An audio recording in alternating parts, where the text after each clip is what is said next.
Welcome to the Living to 100 Club podcast. Here's our host, Dr. Joseph Cassiani. Greetings to everyone joining us today for today's podcast. You're listening to the Living to 100 Club, and I'm your host, Joe Cassiani. You can find this conversation and all past conversations on our website, livingto100.club. In addition to my podcasting, I'm a public speaker and I present to community organizations and senior groups on topics related to aging well and managing setbacks. And on my website, you'll see options to sign up for one-on-one resilience coaching for anyone wanting more personal time to talk. I also provide consulting and training on clinical topics like depression and dementia. Now to our podcast, where we discuss successful aging, staying positive, and making more informed decisions. Our guest for today is Matt Schechner. Matt will share his personal training method developed after harrowing spinal surgery and his journey to, quote, beat the brace. He wanted more out of life than to be in a brace for the rest of his life. Before we get into our conversation, here's a little bit more on Matt. At age 13, Matt had a tumor that was so large, it forced his spine into a dangerous lateral curve. A doctor at New York's hospitals for special surgery performed the surgery, and they put Matt in a full torso cast for a year, and then wanted to put him in an upper body brace for the rest of his life. He refused to do it. After repeated back and forth between his mother and his doctor, Matt resolutely told them, there has to be another way. That started Matt's journey in fitness and to beat the brace. Matt now devotes his life to inspiring people and teaching them what he's learned to be able to build his body to beat the brace and to be in top shape at 60 years old. He also performs fitness events for charity, including doing 1,000 pull-up events, with all proceeds going to Food for the Hungry. Matt, welcome to our program. Glad to have you with us today. Thank you. Thank you for having me. I'm grateful to be here. Great. I always like to begin our podcast by asking our guests to tell us briefly about the journey that brought you to where you are today. I read a little bit about your background, but kind of give us a synopsis, a quick picture of the whole journey that you took. Yeah, it was, it's interesting how things can work for good. And I was grateful in this case because I was in so much pain. I never stopped complaining. My poor mother, I was misdiagnosed twice. And then she finally took me to the New York hospital for special surgery where they discovered it. And the doctor was incredibly gracious, now that I look back, to allow me to take that kind of a risk, to give me that kind of a chance. But I took the opportunity to learn everything I could about fitness and train as hard as possible. And and I learned a lot about patience too. You have to keep persevering, because a lot of times I just wanted to give up and it wasn't seeing results. Because my elbow was wider than the rest of my arm. I was so emaciated after the surgery. Wow. Yeah. Well, you're right. Perseverance and tenacity, that's the key, because we do get knocked down a lot and we have to get back up. So tell us about you had the surgery, you had the tumor removed, and you were given this prognosis. Tell us about the full torso cast that you were in after surgery. What was that like for you? Oh, it's so funny. It seems like it was yesterday. I can never forget that. It was pretty suffocating. it was from my chin down to my hips. Wow. And it was awful in the heat of the summer. Just when it was warm and still being in school, the kids weren't exactly nice. Kids, I'd be out on the playground, they'd be throwing rocks at me. It was really brutal, because you look like you look strange and people don't really get it. Then after 6 months, they cut the sides so I could get out at night when I slept, but I had to go back in it again the next morning all day. Yeah. So it was awful for sure. But yeah. Yeah, so that got removed, and then you were advised to wear this full body brace the rest of your life, and that's what caused you and your mother to rethink this whole prognosis, and you weren't ready for that. You didn't want to settle for that.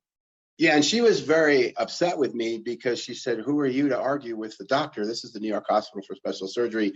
You're 13 years old. Who are you to argue with the doctor?" But I was not. I was respectful, but I was just adamant. There was just no way. I thought there has to be another way, and I wasn't going to concede to that without every avenue being exhausted. So, and then when he mentioned that fitness was just coming into favor in rehab circles. This was 1973. So, to my amazement, when I think about it now as an adult, he said, "You can try it." I mean, think about the risk on that man's end because of what happened to him, how people sue people. So I was very grateful for that opportunity. So that was an option for you, the rehab track. But how old were you at the time? You were in your... I was 13, and there was no option for therapy at the hospital. I had to do it all on my own. So he just pretty much sent me out with gave me a piece of paper with some abdominal exercises on it. I remember even laughing at it back then, thinking, "Boy, this isn't going to do it. I'm going to go a lot further than this." So I just, again, got a hold of everything I could get a hold of so I could learn what to do. Okay. So that's whatever that was inside of you. And you said to yourself, "Look, I've got to learn more about this. Maybe I have other options." And your mother was saying, "Don't be so defiant of the medical plan," but you're saying, "No, there's got to be another way." So where did that come from? Where did that desire, that motivation, that fire, where did that come from?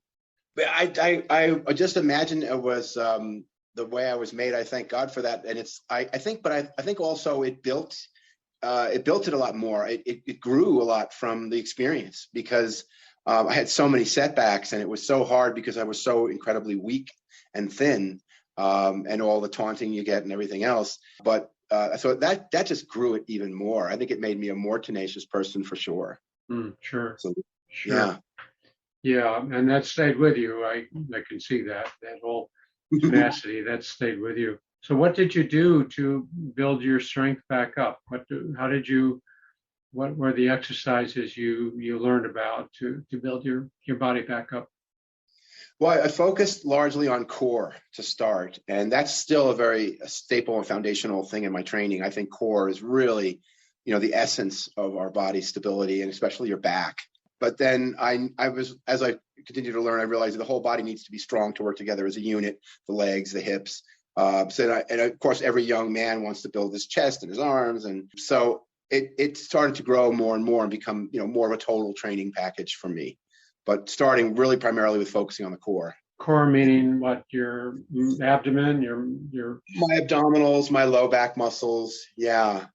And I did the exercises he gave me first, and they seemed too easy even at the beginning. And I was looking for more advanced things. And that's what I tell people too: start where you're at and work your way up to continually advancing. The body will adapt and get stronger, and just keep giving it a little more each time. Yeah. So are these the same exercises that you do today? Pretty similar. Yeah. It's interesting how there's only so many you can do, but the basic ones are still the best. And that's something I've learned from all these years of training. So yeah, absolutely. Yeah. So how are you spending your time currently? Like, you have clients, you have a fitness studio, or how do you work professionally? I have my own massage therapy practice. I specialize in medical type massage, and I work with clients, and I also tell them how they've arrived at where they are, what they could do to help prevent it in the future, give them corrective exercise advice. I will meet them in the gym if I always offer that option. Then also I'm working on promoting my online bodybuilding on Instagram and with my website, and trying to promote my books. Sure. And go speak. Good. So let's shift a little bit to older adults, and how does your program impact the older adult? Are there some unique adjustments or changes on we'll say 50 and over? That's not older adults anymore, but are there some adjustments that the 50 and over population need to make?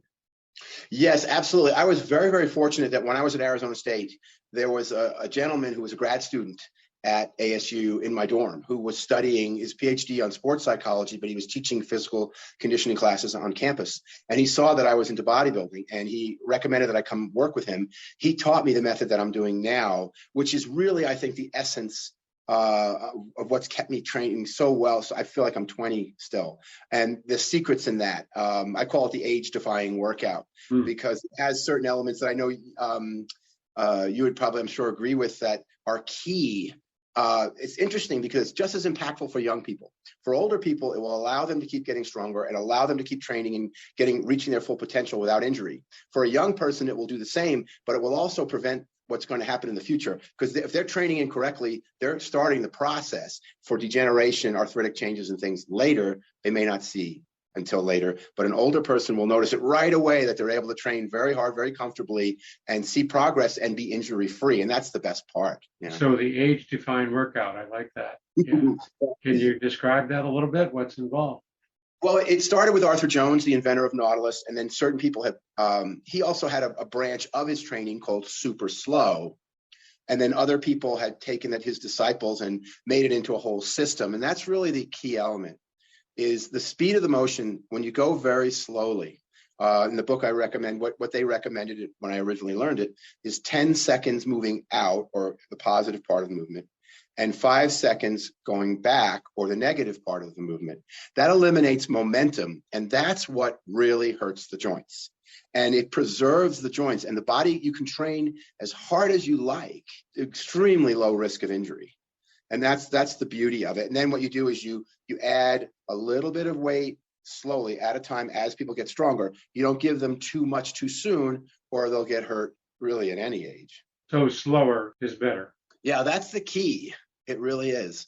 Again, eliminating momentum. That's the most destructive thing to the joints. The yanking, the pulling, the jerking, jumping, things like that really wear the joints out fast.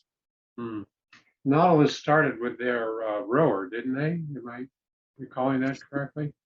Yeah, they were amazing because Arthur Jones actually did 25 years of research before he built the machines. He built them around his theories. He was quite a genius.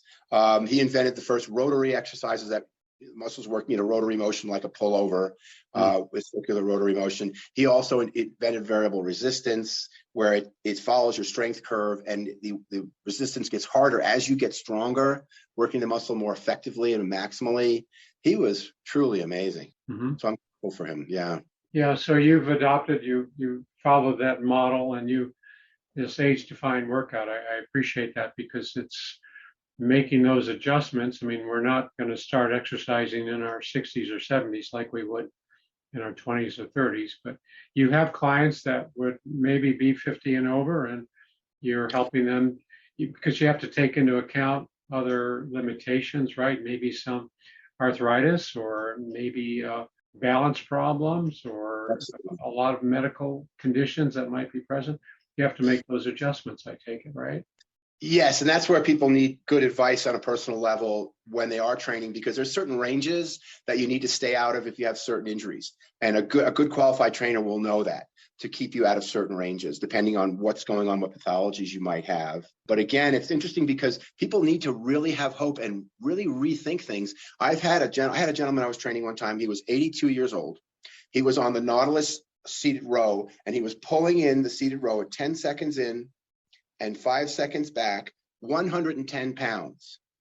He was doing it that slow. Now you figure when you go that slow, you have to usually half the weight that you use. This man was amazing. He was doing proper breathing. He never got hurt. He felt great. His arms looked amazing. And it's funny, I never forgot. I asked him, I said, "What are you going to do after this? Did you work out?" And he goes, "I'm going to go play 18 holes." There you go. But he went all the way to total momentary muscular failure with 110 pounds on a row. And the research shows that people even in their 80s can make up to 200% strength increases. Just as long as it's, not too much too soon, and let the body adapt as you build up. So what, can you give us the kind of the range of exercises that you're recommending? These are 30-minute, 60-minute sessions, or tell us what goes into each session. Yeah, that's a great question, because it shows just how far Arthur Jones was ahead of the field, because he was talking about high intensity, low duration, short workouts, less frequency, 50 years ago. Now research is really showing that you really don't need to train as long as people think, as long as it's intense enough. A lot of the workouts are 15 minutes. The average workout in my book that people do is 30 minutes, start to finish, warm up. and cool down. So really, that's about all people need to do to reach maximal results. And it's not daily anymore, right? It's maybe every other day to allow some recovery time. Yeah, strength training is different than cardio in that way. With strength training, yes, you can do, every other day. You're actually tearing the muscle down, but in a positive way, and then it will build itself back up, but it needs time to do that. So yeah, either every other day, some protocols are even twice a week only. And then I tell people they can do cardio in between. Going for walks is my favorite recommendation because of the low impact nature of it. It's also so good psychologically, you get out, you're outside, and you're communing with nature and such like that, and gives you time to think. So that's a good one. Or you can do it inside on cardio equipment. That will speed up the process of losing weight and being in shape. So I recommend that in between. That people can do that as often as they want. Yeah. Equipment like a treadmill? Well, also, like you said, it depends on if they have a condition that might prevent them from doing that. If they have really bad knees or hips, for instance, they may rather use an upright bike, which is a lot easier on them, or an elliptical or something like that. Yeah. Yeah. So briefer sessions and less frequent. I like the sound of that. I was talking with someone earlier this week who talked about kind of muscle building and strength, and he was saying the same thing. It's the benefit of the high intensity, shorter, fewer interval sessions make good sense, and they tend to be more effective. Yeah, and the body needs time to recuperate. They're finding, especially the nervous system, takes longer to recover, and it's longer than people think. So many people are overtraining, and also affects their hormone levels. You want to keep things like cortisol low, so we don't want to overdo it. Sure. So they're safe, I take it. I mean, your programs, you do some assessment initially to see if there are any other physical limitations, and they're safe for seniors. So this is incorporated in your book, Don't Sweat 60. Is that right? Yes, I have the exercises broken into two sections. One for people that want to work out at home, and you hardly need any equipment. Very, very minimal amount of equipment you need. And then for people that want to work out in a gym, so they can follow either one. And I always tell people, if they have questions, please contact me on the website or through my Instagram. I'll be happy to talk to them and help them be able to implement these things. Yeah. And your website is? Yeah, it's don'tsweat60.com, and the Instagram is don'tsweat60 as well. Don'tsweat60.com, and you have programs for home exercise as well as people in the gym. Yeah. Yeah, in the book has two different sections that have in-home training. I list circuits from beginning to advanced. And again, it's like if people have questions about, like, I have a certain injury or this or that, can I do this? I'd be happy to help them, because you brought up a really good point. You want to make sure that you know what limitations you have so you can work around them, and then also start with the correct fitness level. So anybody can do it. It just depends on what their fitness level is. We had a gentleman come in one time, 50 years old, lifetime smoker. He was terrified of the gym, and we couldn't get him to work out. He just wanted to leave. And he said, I can't do anything. He was really, and I understand it. We were very compassionate with him. And we said, hey, how about 30 seconds on the bike? And he barely could do it because he was so out of breath. But he did it. Every day he came in, he did 30 seconds, and we started to add 30 seconds each time. After a while, he was riding for 30 minutes. He was sweating in a good way. He loved it. But we had to build him up and start where he was at. Yeah. You got to start people where they're at. And then anybody, that's the great part. Anybody can do it as long as they start where they're at. Yeah. I like the way you describe that, because it is in small increments. I mean, small steps. And let's not look for big goals or major changes. Let's look for maybe a minute more than we did yesterday, or look at small goals, because those are the ones we're going to see some return without burning us out or causing us to throw our hands up and say, I can't do this. The small goals, the small steps, turtle steps, as they say. Yeah, I like that. Yeah, I like that Japanese notion of Kaizen, and that's something we need to adopt here in the West.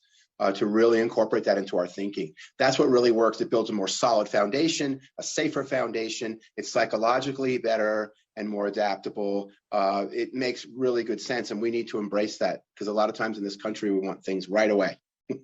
So tell us about the Kaizen principle. What is that?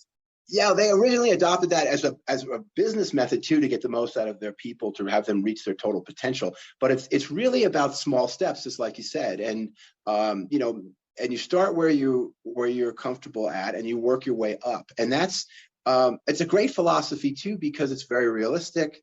It doesn't put too high of an expectation on a person that they think, well, I'm not there. I'm not at this end point that I want to envision, so I'm going to give up. I want people to focus on, how much better you're going to feel, how much more of your risk of disease is reduced. Don't you feel better already? And they'll say, yes, I do. I noticed that. So start where we're at. Don't worry about later. Those things will develop in time. You'll new goals and things.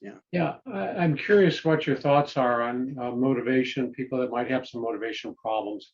Maybe they start out gung-ho and they get discouraged, or they're not seeing any response, or they're not seeing any progress. That's got to be big. I mean, I'm thinking that's just got to be a huge barrier for people to pursue this line of fitness. How do you understand that? How do we get our arms around that, and how do we approach people that has that kind of weak motivation? Yeah, I try to want them to be motivated by things like, I tell them, don't worry about your weight, don't worry about things like that. Just enjoy the feeling, how good you feel.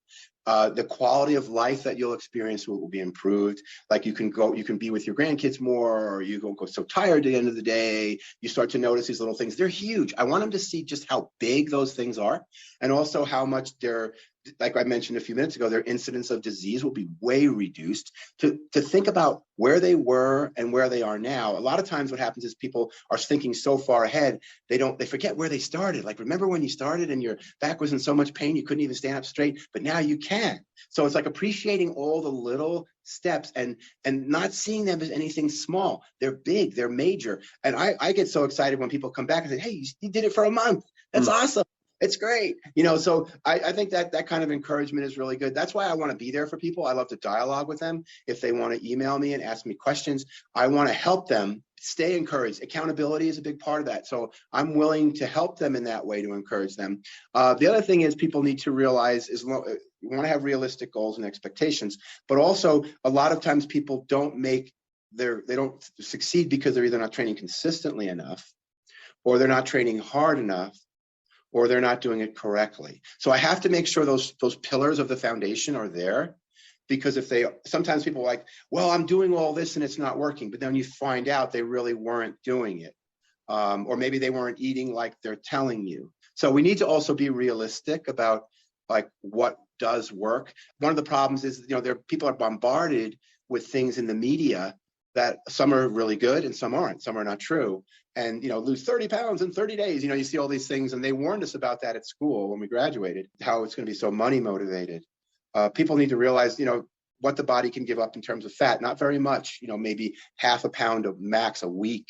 They taught us about quarter pound a week. But a pound of fat is an enormous amount. So if a person loses a pound, that's a lot of fat. Mm-hmm. So they should be really excited about that. And I want them to see that as well. Yeah, to visualize how they'll feel in a week or a month or a year, to help them kind of create that image, that visualization that they're going to be in a better place. I'm kind of wondering about the person who's maybe 65, 75 and says, look, I've never done any exercise. It's not for me. Mm-hmm. What do you say to that person? I'm too old. I'm too old to start. Favorite. That's my ultimate passion, because now at 61, that's what's so great about getting older. You really get people's attention. They're like, wait a minute, maybe you can do it. I want them to be, again, incredibly excited I want them to have the facts first, so they know that it's all on their side in terms of science and everything else. They can do it. And again, it's meeting them where they're at. If you give them too much, they're going to get very discouraged or incredibly sore or maybe injured. So when they have success and they actually go through the workout and they felt good, it wasn't too much, maybe they got a little sore, but not that bad, that's a huge encouragement right there, because they'll see, hey, I did. And I want them, again, it's like, I want them to realize that's no small thing. You made it here. I'll even get excited. Hey, you made it here. Thank you. It's great. That's a big thing that you actually came, and then you actually made it through the workout. See how you can do it. Start to show them they actually can do it. And it's a big deal. Every little step of the way is a big deal. So realizing that, then people aren't thinking too far ahead, which helps with discouragement issues as well. Yeah, I think you're right when you talk about the expectations. We're bombarded with all of this advice and tips and strategies and all these quick fix solutions, and those are the expectations that can backfire, right? I mean, we have these grand goals and they're not going to happen. That's how we get tripped up. So I like the way you're saying it, as you talk to somebody, just to help them, hear what they have to say, hear what their resistance is, or maybe what their concern or what their doubts are, and not try to fix them immediately, but just kind of hear them out and say, oh, look, let's consider this. How about 30 seconds on the bike? That conversation is what it really takes somebody to change behavior. Yes, absolutely. And I want them to see that all the steps are not insignificant. And that when they see they can actually do it, it's very exciting to see. And to see people change, to see the results. I've had people come in. This one woman came in, her back was so bad, and she could hardly do any of the abdominal work. She was laying down on a bench. She could hardly lift her legs with her knees bent. She got to the point where she got so strong, she could lift her hips off the bench. I had to put a resistive tubing around it and tie it. Wow. But see, I wanted her to realize each step of the way. Do you remember when you couldn't even lift your legs? You could barely just do one at a time. Now you're lifting them both every step of the way. That's an amazing difference. And I want them to see that. That's very special. And then each step of the way, we just keep doing the same thing, celebrating each landmark. Yeah, that's good. That's a good way to put it. We're also changing our image, our self-image. We're kind of redefining ourselves. I'm not who I was yesterday. I'm new. We can't define ourselves by how we acted last month or last year. And don't let yesterday define who we are today. So someone like that, where you're helping, kind of let go of where she was in the past, and now be open to some new ways and creating that new image. I think that's really good. Yeah, they have to first believe that someone that's older can do it and can do it safely. And they really have to do that. And I love what you said about that. And I love the quote, the person who lives in the past loses their path. And we definitely don't want to be doing that. It's very hard to get that. Yeah. Tell me about the charity events. 1,000 pull-ups. I mean, is that true? Yes, and it's the same principle. The method that I invented with that I put in the book is the same thing. It's a Kaizen type method. You do what you can, let your body rest a second, maybe do one more, rest, maybe do one more, very gradually build up. So I built up to it over the years, where I got to the point where I could do 2,000 in one workout. And it's just building up slowly to doing more and more and more. Wow. Well, good for you. Gold stars for that. That's. I really believe that everybody has a passion, and they should develop that and do what they love, but do it for a good reason, do it for a good cause. And that's where the peace and the joy that people seek is going to come from. And it's inside all of us, right? Absolutely. No one is missing that drive, that fire. It's inside all of us. I firmly believe. I believe that everybody has a special gift and purpose for being here, and they need to realize that. Yeah, it's locked away. It gets blocked sometimes. It gets covered up, but it's always there. So what would you like our audience to take away from this conversation today, Matt? I want them to believe and be excited about the fact that they can do it. They can. I think about that with all of their goals, but we're talking specifically about fitness and health. You really can make an unbelievable difference in the quality of your life and how you look and feel, and again, what you'll have to face in terms of disease. And to have that positive attitude, that really will make a major difference. And you can do it no matter what your physical condition is. And that, again, you just have to build up slowly to get there. But I want them to be excited. I want them to be hopeful, and then give them the tools. That's the best part. So they can actually initiate it and be there along the way with them. Yeah. Mm-hmm. That's what I love. Great advice. You're there in the background, but people can do it. They have to take the initiative, and they can do it. Yeah. Yes, they can. Yeah. Well, it looks like we're out of time for today, but before we wrap up, I just want to remind our listeners about a co-sponsor for our program, A Mighty Good Time. Are you looking for ways to engage and stay active? Check out amightygoodtime.com. It's a one-stop shop for events and activities for those 50 and over. It's free to search, and it's free to post. amightygoodtime.com. And be sure to visit the Living to 100 Club website to sign up for weekly podcast announcements and monthly newsletters. And while you're there, be sure to download a free copy of my 9 Tips for Living Longer. Lastly, pick up a copy of my book, Living Longer is the New Normal, all about maintaining a positive mindset in all we do. It's available on Amazon in ebook or hard copy. We've been talking today with Matt Schechner. Matt, for those who might want to contact you, what's the best way to do that? Oh, they can do it directly from our Contact Us page on the website at don'tsweat60.com. I also have a Gmail, which is don'tsweat60@gmail. Either one is fine. And then people could even contact me through the Instagram, which is also don'tsweat60. And again, I want to be there with the people along the way in this process and help them and guide them. That's really what it's all about. Sure. And I want to be there. And you can do this coaching online, telecoaching? Yes, I have a function on the website too, where if people want to sign up for sessions, I can do that with them. But if they also have questions like, they just had some questions they want answered or a little bit of guidance, I'd be happy to do that through the email. But if they'd like me to do virtual training, I have that option on the website as well. Great. Okay, so don'tsweat60.com, they can send you a message through your contact page and go from there. Yeah. Yes, thank you. That's great. Thanks very much for being a guest on our program. And thanks to everyone for tuning in. Hope to see you next time. Thank you very much for having me. You're very welcome.